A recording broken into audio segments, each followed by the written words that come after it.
I used to think a half-ton pickup truck at $30,000 was kind of expensive. But then we saw a few years ago, things start to creep up, $40,000, $50,000, $80,000. And now things have gotten out of hand. It's to the point where people are literally saying, let it rot. You know, let these vehicles just disappear, let them vaporize. Why does anybody want to buy these? Because they're so expensive. But I've been doing some searching and I want to bring this to light. Let's go shopping for trucks, shall we? I'm going to do some quick searches online here. And what I want to do is kind of point out, we'll do some searches on Car Gurus for some local vehicles that I'm finding on the lots. And we'll talk about whether they're value add or not. Let's start with Ford. Okay, so I type in the side there, Ford F-150, and you know, I kind of leave everything else filtered out pretty much, and I filtered it from highest to lowest price. So these are some of the most expensive vehicles listed on the Car Gurus site. As you can see right here, we have a whole host of Raptors. Raptors at $130,000, $114,000, $112,000 is not a big surprise, but we see them coming down because they were actually significantly more than that.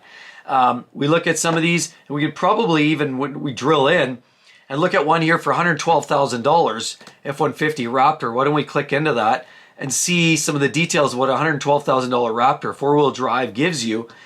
We can say, look, this comes with the 3.5 liter V6, 450 horsepower, and automatic transmission. This is a 2024, granted. And as we look all the way down, let's take this to the bottom and say pricing slowly, selling slowly. So the average, on average, the market, it's longer than average. There may be some flexibility on the price. And I love how they sort of summarize that up for us. You'll notice right here in the listing duration, this one here has been 182 days on Car Gurus and 171 days at the dealership. So this one sounds like it might have been flip-flopped a little bit somewhere along the way. But either way, we're talking 6 months at least. So this vehicle might have came in early 2024. And, you know, it's been sitting there and nobody's buying these vehicles. And even with this price, we see this is cheaper than most of the other ones. So it's clearly not a good seller. And why don't we back this train out and see what else we have here. So we look, okay, Raptors, you're going to see $110,000, $112,000. And then as we roll down, here's where it gets kind of interesting because we know the Raptors, you're going to pay a premium for them. But what about the regular stuff, the non-Raptor? Right here we have a classic example. This one here, a 2024 F-150 Platinum Super Crew four-wheel drive.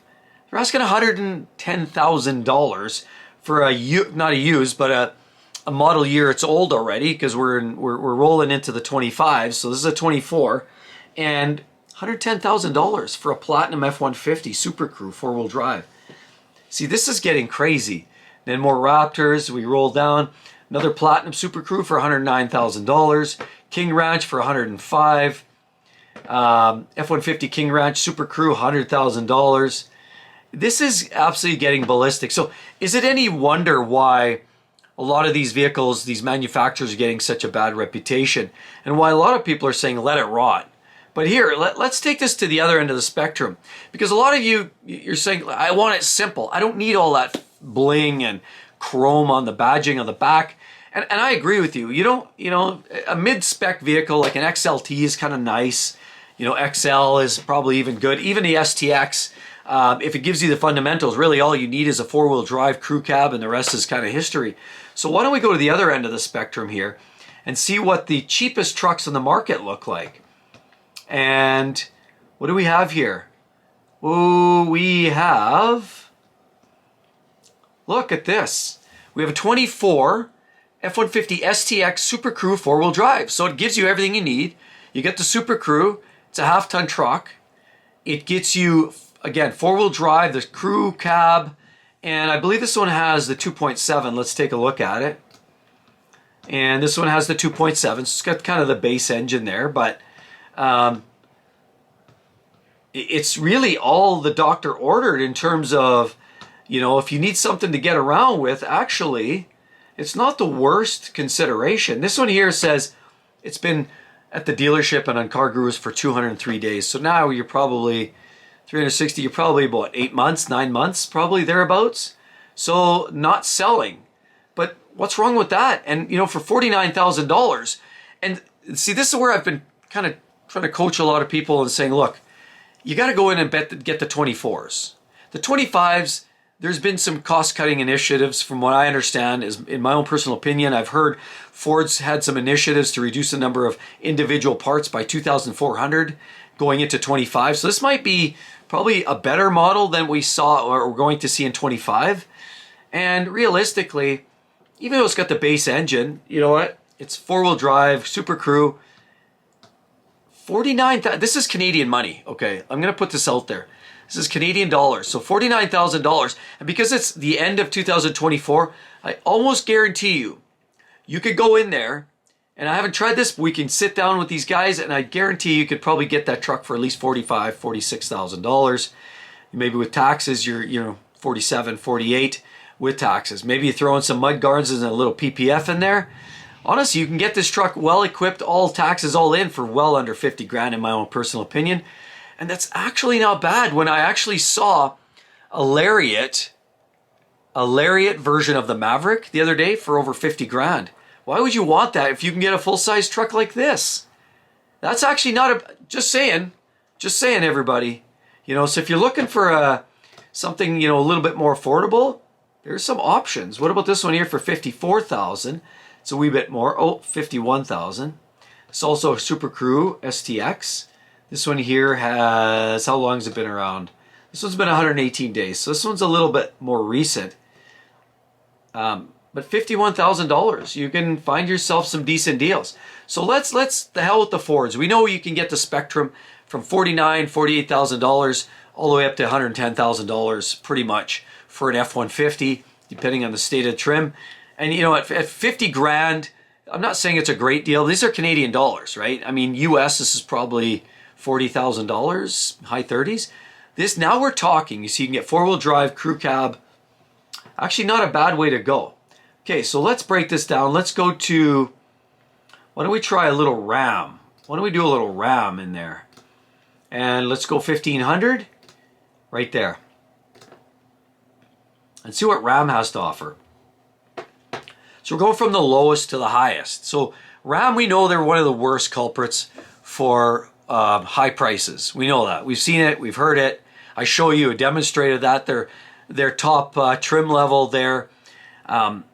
That's coming out at a base model, at base dollars of about 89,000 US. I mean, you're going to be over 100 grand fully equipped. And certainly in Canada, you're going to be well into that 110, 120 in Canadian dollars.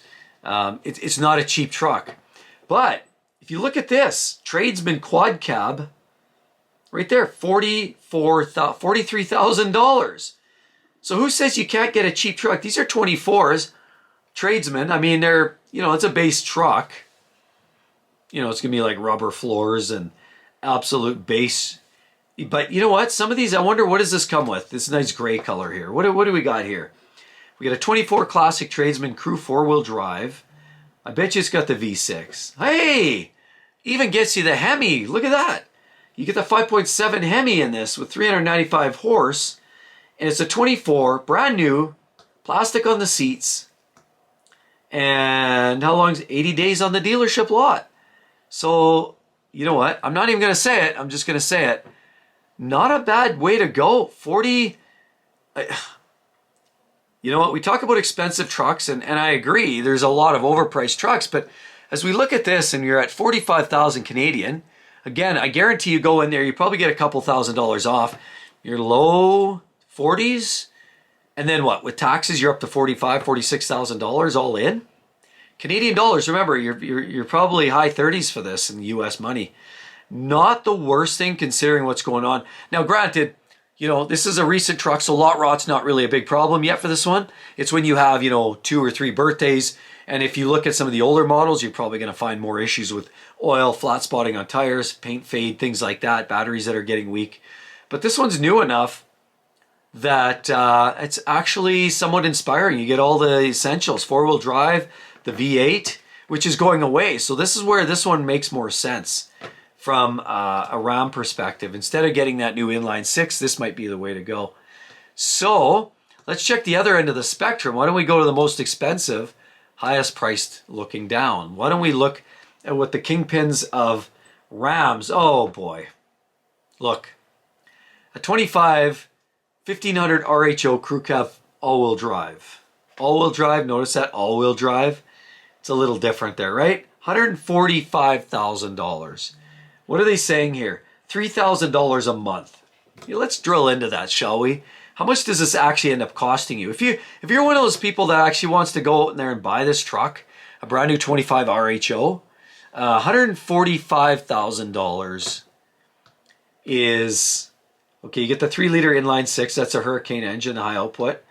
And it is, let's see here, what do we got? All-wheel drive.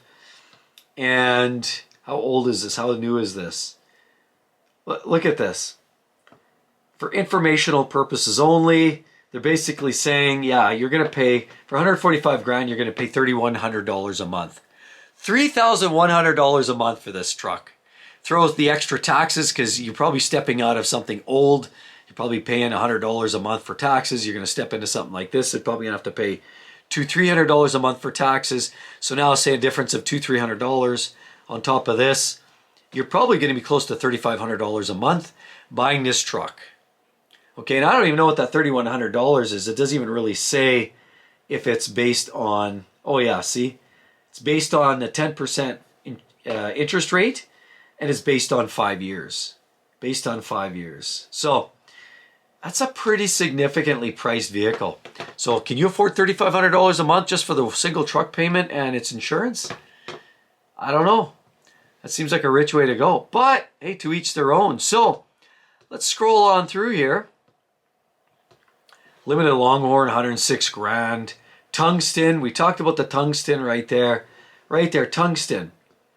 And there's 110,000. I said that already. 89,000 from in the U.S. market, $110,000 in the U.S. market, or sorry, 90 in the U.S. market. Here it's 110 Canadian market right there. This one's saying $2,300 a month, probably on 5 years as well. Not a cheap truck. Even 1,500 limited crew cab, 104. You know, as we go down, we can kind of get into something and see what, you know, what other kind of prices people are paying here for this stuff. What do we got here? A Laramie crew cab 4-wheel drive. Laramie's a nice spec, right? $94,000. 94,000 plus taxes. You're at 100 grand. 6 figures for a Laramie, which is a mid to upper spec. Not a cheap way to go. Not a cheap way to go, my friends. But yeah, I mean, there you go. What do we got here? A 25, 1,500 limited crew cab 4-wheel drive, $92,000, 120 days at the dealership. So it's been there about 3 months. Clearly, probably not the best seller, but hey, anyway, enough about that. We see where Rams are going at, anywhere from $145,000 for the new RHO down to about $43,000, $42,000 for a base tradesman. Some inspiring costs there. I don't know what you think. I'd like to hear your thoughts down in the comment section. But let's try this and let's see what GMC has to offer for us, shall we?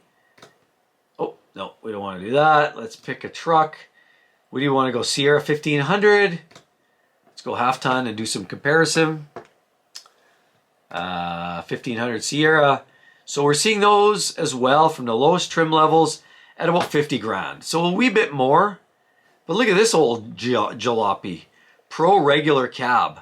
1500. Look at that. $54,000 for that. That's a $25,000 truck in my opinion. But look at this one. Steel rims. Seems like when you're talking the entry level of the market, that feels like Ram's got the best.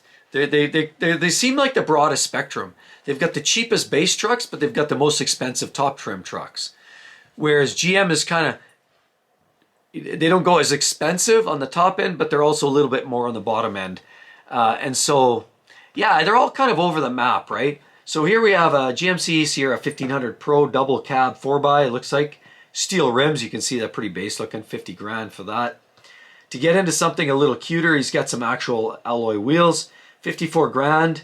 For a 1500 Pro Crew 4-wheel drive at 24, it's brand new. That's going to get you, 54,000. Out the door, it's close to 60. Let's see what we can get. And we go with the highest trim level, our highest dollar. See right there. Right there. See, a far cry from even the tungsten was actually a tungsten. It's right in line kind of with the tungsten, isn't it? It's actually a couple grand more than the tungsten from Ram. So see, this is kind of interesting. I'm not advocating because I think Ram's been playing these highball game for years, but I think they're trying to be, I don't want to say try to be competitive, but I mean, look at what GM's doing over here. And I don't know, why is it GM gets to skate underneath this and miss the radar? I'd like you guys to tell me, why doesn't GM get more ball busting? I mean, just look at this. We have a 25 GMC Sierra 1500 Denali Ultimate Crew 4x, and it's going to be loaded to the nuts. You're going to have all of the heated and cooled everything, ball washers and everything on board. That's an absolute great truck. There's no questions. It's gorgeous. I've driven them. They're just luxurious. It's a Cadillac, basically. But $114,000, everyone. I mean, we're beyond RHO territory. And while you can use, or not RHO, RHO is the top, but that's an off-road, dedicated, more off-road truck. If we're talking about the main trim level stuff, we're talking about the tungsten. This is more of a comparison with the tungsten as being a more of a standard square body pickup truck. $113,000. You're all over that Ram cost pricing. All over it, and then some. So you know what, GMC, they're skating around these pricing and this lot rot and all these conversations, but they've got lots of these trucks at $113,000, $112,000, $110,000. I mean, no shortage of $110,000 trucks in GM land either, right? So gets you a lot of, it's a nice truck, but I don't know why they're skating around and avoiding all the heat. But anyway, let's bring some more heat. Let's check out what Toyota's doing, because they're the other big boys in the game here. Let's go down to the Tundra, shall we? And see what Tundra's doing. We'll start with the highest trim level first, shall we? Okay. Lowest price first. Okay, is where we'll start here. Tundra, a brand new 25 SR5. We know the SR5 is kind of like a lower to mid trim level. Usually gives you a four-wheel drive, gives you a few of the options actually that you like. But it definitely does without a lot of the features. It's kind of mid-level. Four-wheel drive, double cab, SR5, and we're talking about a $58,000 price tag. You're at 60 grand, 62 with taxes out the door. That's not super cheap. I mean, you're in the territory of, you're getting up there in trim levels when comparing to the domestics. So it's not a super cheap truck, and now, of course, the quality issues and the engines they've had with the 3.4s, you know what? I think they're going to have to incentivize that a little bit more, in my own opinion. But let's the hell with that. We see them starting around 60 grand for a Tundra. Let's see what the top trim looks like for the new Tundra, shall we? Highest trim first. Let's go up there. Okay, well, so they're kind of, again, a tighter bandwidth, right? You can get a low trim to high trim is a much smaller spread than you get. So what does that tell you? That tells you all these features and add-ons are highly inflated on the big three. Highly inflated. To get like a lower to mid spec, just because it has all the bling, the heated seats and the sunroof and all that garbage, you're paying the difference between, say a $45,000 truck and a $110,000 truck. That's a spread of, that's ridiculous. A $60,000 spread to get a truck that's got nice rims, heated seats, and a sunroof. Ridiculous. Whereas Toyota has a spread more of a $30,000 spread. Half of the spread to go from a low trim level to a high trim level. Now, I'm not advocating for Toyota because I think they clearly they've got their own challenges and uphill battles. But realistically, to go from, the mid, high 50s to the high 80s, you're in a $30,000 less, $25,000 spread. When all the other big threes have more like a $50,000 to $60,000 spread, it's the base truck you're still getting. I mean, granted, the engine's the same here, and some of those other ones have different engine trim levels. I get it, the 2.7, the 3.5, and all of those. There are some differences, the 5-liter, the Coyotes, and yeah, there are some differences, but let's be real. I mean, the engines don't cost a lot more money. The research and development's done. They're common mainstream. These aren't Ferrari engine. They're not McLaren engines. These are mainstream North American made engines, tons of iron and aluminum. And there's nothing too fancy to go from a 2.7 to a 3.5. They're just charging you extra cost. That engine doesn't really cost any more to make. They're just charging you more. Just because it's more desirable, right? Creates more power and all that. So, I mean, if you're talking about the value proposition, it feels like if you're looking for the cheapest of the cheap trucks, you got to go domestic. I mean, all the big three have trucks that you can get in from the low 40s up to the low 50s. Base model, not bad actually. If you need to do a truck, four-wheel drive, crew cab, most of them have alloys. And sure, they don't have the big screens inside. They won't have leather or sunroof, but most of them just get it done. A lot of them have the V8s. So it feels like the base trim trucks are actually a good buy right now. Actually, quite a good buy, if we're being honest.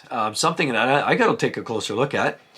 But it's the high trim level trucks that are absolutely insulting, because what they're doing is they're saying, kind of push and say, well, you need this, or they package them up so you need this, but then to get that you need these other 5 items in that package, and next thing you know, you're into an ultimate Denali. And then of course you're paying $113,000. So I think what we've got to get back to is say, look, we don't need all those features. Does an STX meet the bill? Does a tradesman meet the intent? You know, what is it, whatever that looks like. I think we just got to look at this and be a little more scrutinized, of course. These dealers are going to eat their products if they're not selling them. At the end of the day, they've got to come down on all of this crap. And I think a $50,000 spread on a bunch of technology is ridiculous. I mean, if you're charging 40 grand for a base truck, why should the top trim truck should be no more than $55,000, $50,000? I mean, 10 grand and a bunch of cookie cutter electronics that really, it's a vinyl seat or a leather seat. I mean, realistically in manufacturing, it doesn't really cost any more. The materials are marginally more money, but it's all because of the supply and demand. And it's what we deem as value add, so we're willing to pay for it.